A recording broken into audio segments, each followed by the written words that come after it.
পাই হচ্ছে এক ধরনের ক্রিপ্টোকারেন্সি। বিটকয়েন, ইথেরিয়াম সিমিলার একটা কয়েন, যা 20শে ফেব্রুয়ারি 2025 সালে লঞ্চ করেছে ওরা।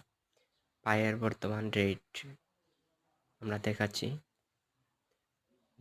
পাই কয়েনের বর্তমান রেট 1.37 সেন্ট, যা বাংলাদেশি টাকা 169-70 টাকার মতো। কিছুদিন ধরে পাইয়ের রেটটা ডাউন ছিল, বর্তমানে আবার এই গত 2-3 দিনে প্রচুর রেট, প্রায় 70-80 টাকা থেকে 160-70 টাকার মধ্যে উন্নীত হয়েছে। তো পাই ধারণা করা হচ্ছে পাই একটা সময় বিটকয়েনকেও ছাড়িয়ে যাবে। বিটকয়েনের ভ্যালু যেমন লঞ্চ করার 2-3 দিন পরে 27শে ফেব্রুয়ারি পাইয়ের সবচেয়ে রেট বেশি ছিল, প্রায় 350 টাকার মতো, 2.23 সেন্টের এরকম। এরপরে ডাউন হইতে হইতে হইতে বর্তমানে আবার 2 দিন ধরে রেটটা প্রচুর হাই হচ্ছে।